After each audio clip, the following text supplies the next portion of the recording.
Manila, the capital city of the Philippines, is a densely populated bayside city on the island of Luzon, which mixes Spanish colonial architecture with modern skyscrapers. In its heart lies the Manila City Hall with its tall columns, domed roofs, triangular pediments, flat walls, and Ionic capitals. For its eye-catching design, this neoclassical structure has crowned itself as one of the most distinct landmarks in the capital city of the Philippines. The structure we see today was first constructed in the late 1930s, campaigned by the Mayor Juan Posadas, who advocated for a new City Hall building. Antonio Toledo was commissioned to design the structure, who also took part in designing other neoclassical structures such as the present National Museum building and the provisional capital buildings of Cebu and Leyte. Unlike the buildings back in the days, the Manila City Hall was different, perhaps even avant-garde for its time. Moreover, there's a clock tower on the northern end of the building, named as the tallest clock tower in the country, which was meant to resemble London's Big Ben. When it was just built, many people have criticized its addition to the structure. Most have deemed a clock tower unnecessary for a City Hall building. But as time went by, Manileños have learned to love it, and over time, it became the landmark feature of not only the building, but also the city. From an aerial view, Manila City Hall actually looks like a coffin. This has prompted the public to form urban legends regarding the structure. However, the shape is not actually a casket or coffin. Manila City Hall was intentionally designed to resemble the shield of the Knights Templar when viewed from an aerial standpoint. This symbolizes the belief that the country is under the influence and protection of the Roman Catholic Church. Despite its neoclassicist structure and exterior, the interior of the Manila City Hall is a mix of different periods, from ancient to medieval times. One of the key interior designs in the Manila City Hall is of its session hall. In 2012, the interior of the session hall was renovated with the leadership of then Vice Mayor Isko Moreno. The old facade was retained due to historical purposes, but the overall structure has changed. Solar panels were installed on the roof, and a huge dome was added with cathedral stained glasses.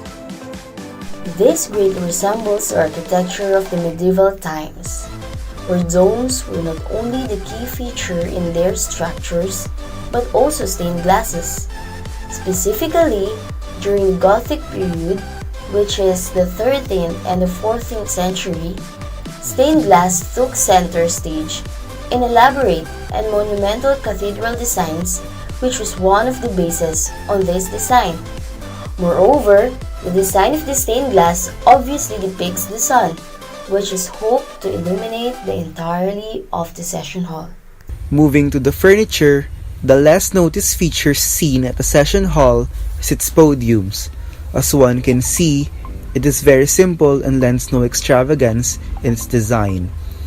The carvings that are horizontally situated along the Ionic columns are of acanthus leaves, which is mostly seen in ancient Rome and Greek architecture. Moreover, the use of Ionic capitals in the design shows the simple symbolism it offers, unlike the Doric column, which is too simple and shallow, and the Corinthian column that is too ornamental and heavy. Ionic capitals possess the right characteristics to be used in signifying the formality and respectability that comes with speaking in the session hall. In other halls, such as the famed Bulwagang Villegas, where the mayor's office is situated, the painting named The Filipino Struggle Throughout the History can be found. Botong Francisco, a national artist for painting, was commissioned by then Manila Mayor Antonio Villegas to create this outstanding three-panel mural. Botong's masterpiece chronicles the history of Manila from the first great Rajas of Tondo, the Spanish colonial period, Balagtas, Rizal, and the Revolution of 1896 up to the American colonial period, then becomes the history of the entire nation itself. Francisco belonged to the first generation modernist too, with Edades and Galobe Ocampo. constituted the pioneering triumvirate which attempted to change the direction of Philippine art in new and fresh idioms of visual expression. Specifically, Francisco employed bold folk colors, flowing rhythmic lines, and decorative patterns, often covering the entire field of painting. In this work, Francisco often integrated several historical episodes in smaller scale under one period. The episode groups, however, are not static but flow into each other by means of various linking devices such as a winding river, flames branching out, or clouds coiling spirals. The murals are marked by artistic vigor and inexhaustible inventiveness, a lively characterization of the numerous historical figures, and unifying all, a strong sense of design. Andres Bonifacio's figures make a compelling visual impact as he is shown forging forward, leading the Katipunero with their long bamboo spears, rifles, and bolos. Among the many dynamic scenes is the encounter between Limahong and the Spanish soldiers as they thrust their weapons at each other. Overall, the interior and exterior of Manila City Hall is rich with not only beautiful architectural designs but also outstanding murals.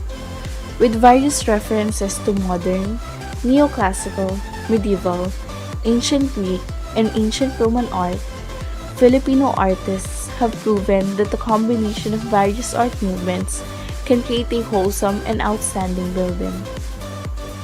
Furthermore, different structures and artworks, like this building at the heart of Manila, proves the immense artistry and talent that Filipinos contain.